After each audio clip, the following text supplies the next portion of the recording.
BA part second के विद्यार्थियों का वेलकम। आज का जो हमारा टॉपिक है वो है प्रधानमंत्री और उसकी मंत्री परिषद। भारत में राष्ट्रपति की कार्यपालिका शक्तियों का प्रयोग मंत्री परिषद के माध्यम से किया जाता है। संविधान के आर्टिकल 74(1) में उपबंध है कि राष्ट्रपति को सहायता और सलाह देने के लिए एक मंत्री परिषद होगी जिसका प्रधान प्रधानमंत्री होगा और राष्ट्रपति अपने कृत्यों का प्रयोग करने में इसकी सलाह के अनुसार कार्य करेगा। तो देखिए, जो भारत में राष्ट्रपति की जो कार्यपालिका शक्तियों का प्रयोग है वो एक्चुअल में मंत्री परिषद और प्रधानमंत्री द्वारा उनका प्रयोग किया जाता है। और साफ तौर पे जो संविधान का आर्टिकल 74(1) है उसमें ऐसा स्पष्ट किया गया है। संविधान के उस उपबंध में यह स्पष्ट है कि राष्ट्रपति मंत्रिपरिषद के बिना कार्य नहीं कर सकता है। वास्तव में राष्ट्रपति केवल संवैधानिक प्रमुख होता है, सरकार का वास्तविक प्रमुख तो प्रधानमंत्री होता है। जैसा कि हम सब जानते हैं कि भारत में पार्लियामेंट्री सिस्टम है, संसदीय शासन व्यवस्था को अडॉप्ट किया गया है। संसदीय शासन व्यवस्था में दो प्रकार की कार्यपालिकाएं पाई जाती हैं, एक नाम मात्र की कार्यपालिका होती है, दूसरी वास्तविक कार्यपालिका होती है। यहाँ राष्ट्रपति जो है नॉमिनल हेड है, वास्तविक कार्यपालिका शक्ति प्रधानमंत्री और उसकी मंत्री परिषद के पास है। अब हम चलते हैं प्रधानमंत्री की नियुक्ति पर कि प्रधानमंत्री की नियुक्ति कैसे की जाती है। प्रधानमंत्री की जो अपॉइंटमेंट है वो राष्ट्रपति के द्वारा की जाती है। तो कई बार इस पे कंपटीशन में भी प्रश्न पूछ लिया जाता है और दो तरह के प्रश्न पूछे जाते हैं। एक तो ये कि प्रधानमंत्री को नियुक्त किया जाता है या निर्वाचित किया जाता है या मनोनीत किया जाता है, इस तरीके से एक प्रश्न पूछा जाता है। तो प्रधानमंत्री की याद रखना बच्चों, नियुक्ति होती है प्रधानमंत्री की, और किसके द्वारा की जाती है ये भी प्रश्न बनता है, तो राष्ट्रपति के द्वारा की जाती है। संविधान के अनुच्छेद 75(1) के अनुसार प्रधानमंत्री की नियुक्ति राष्ट्रपति करेगा और अन्य मंत्रियों की नियुक्ति राष्ट्रपति प्रधानमंत्री की सलाह पर करेगा। तो मंत्रियों की नियुक्ति भी राष्ट्रपति करता है। वो अलग बात है कि प्रधानमंत्री की जो सिफारिश है उसके आधार पे वो मिनिस्टर्स की नियुक्ति करता है, लेकिन राष्ट्रपति को प्रधानमंत्री का चयन करने की आज़ादी नहीं होती है। सामान्यतः राष्ट्रपति को लोकसभा में बहुमत प्राप्त दल के नेता को ही सरकार बनाने के लिए बुलाना पड़ता है।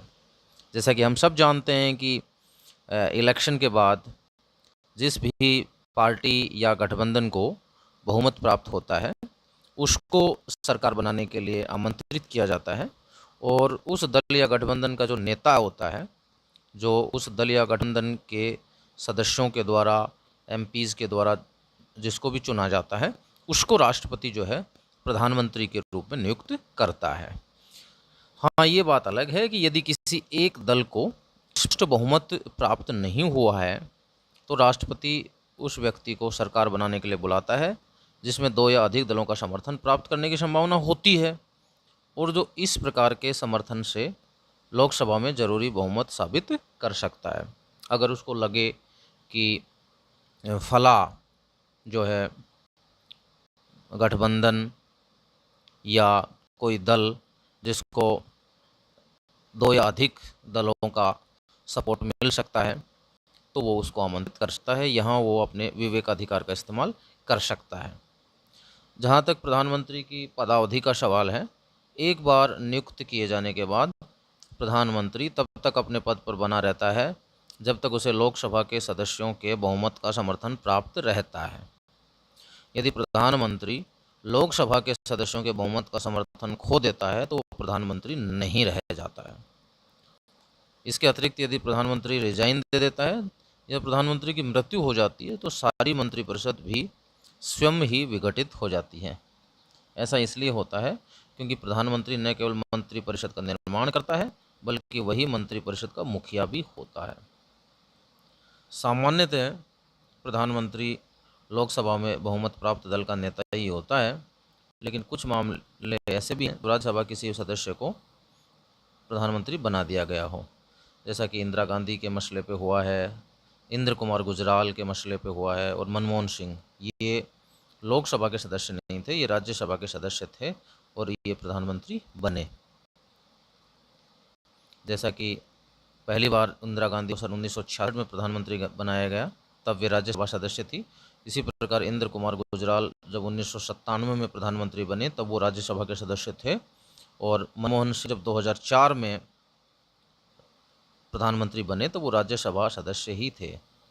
यदि कोई व्यक्ति लोकसभा या राज्यसभा इनमें से किसी भी सदन का सदस्य नहीं है तो भी वह प्रधानमंत्री या अन्य कोई मंत्री बन सकता है, लेकिन इसमें एक कंडीशन है कि 6 महीने के भीतर वो किसी भी एक सदन का सदस्य निर्वाचित उसको होना पड़ेगा, अन्यथा वो मंत्री नहीं रहेगा। यदि वो 6 महीने के अंदर किसी भी सदन का सदस्य अगर निर्वाचित नहीं होता है तो वो मंत्री नहीं रहेगा। संविधान के अनुच्छेद 75(5) के अनुसार कोई मंत्री जो निरंतर 6 महीने की किसी अवधि तक संसद के किसी सदन का सदस्य नहीं है, उस अवधि की समाप्ति पर मंत्री नहीं रहेगा। 1996 में जब एच डी देवेगौड़ा प्रधानमंत्री बने तब वो किसी भी सदन के सदस्य नहीं थे, उन्होंने बाद में राज्यसभा की सदस्यता प्राप्त की थी। अब हम बात करते हैं मंत्रिपरिषद की।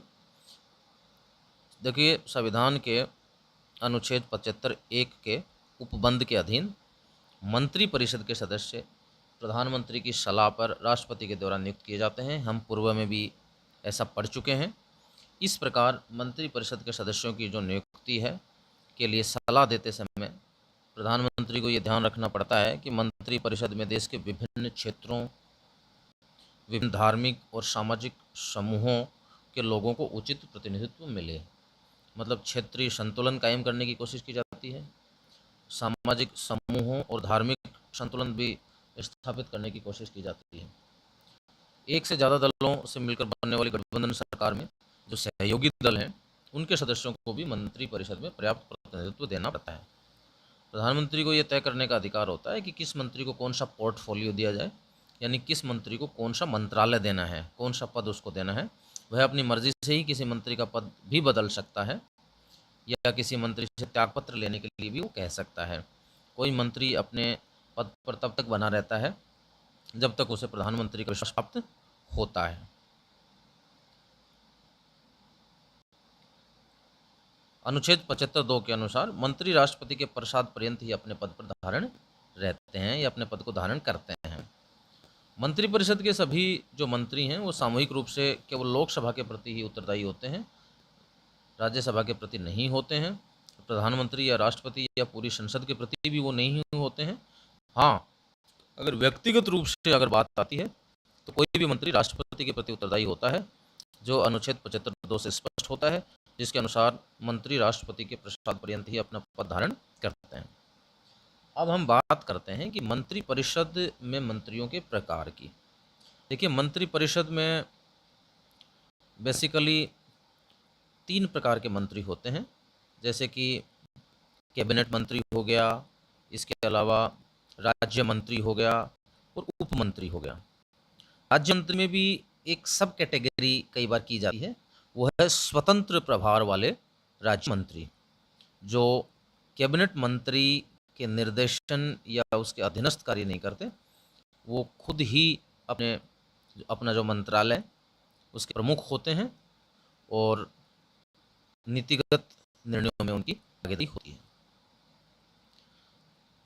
प्रधानमंत्री की सलाह पर राष्ट्रपति के द्वारा ही मंत्रियों को नियुक्त किया जाता है, जैसा कि हम पहले भी पढ़ चुके हैं। इस प्रकार मंत्रिपरिषद के सदस्यों की नियुक्ति के लिए सलाह देते समय जो है प्रधानमंत्री को जो है क्षेत्रीय संतुलन को भी कायम रखना पड़ता है, जिसको हम पूर्व में पढ़ भी चुके हैं। लेकिन अब जहाँ तक मंत्रियों के प्रकार की बात है, उसका कैटेगराइजेशन भी हमने देख लिया है। कैबिनेट मंत्री, राज्य मंत्री, उप मंत्री और स्वतंत्र प्रभार वाले राज्य मंत्री। कैबिनेट मंत्री सामान्यतः सरकार चलाने वाले दल या गठबंधन दलों के वरिष्ठ सदस्य होते हैं। कैबिनेट मंत्रियों के बाद राज्य मंत्री आते हैं। कुछ राज्य मंत्रियों में से प्रत्येक के पास किसी विभाग का स्वतंत्र प्रभार भी होता है, जबकि अन्य राज्य मंत्री केवल कैबिनेट मंत्री की सहायता करते हैं। कैबिनेट की बैठकों में सामान्यतः कैबिनेट मंत्रियों के अलावा अन्य मंत्री भाग नहीं लेते हैं, कैबिनेट मंत्री ही भाग लेते हैं कैबिनेट की बैठकों में। कैबिनेट की बैठकों की अध्यक्षता प्रधानमंत्री करता है। सभी नीतिगत मामलों पर मंत्रिपरिषद की तरफ से कैबिनेट के द्वारा ही निर्णय लिया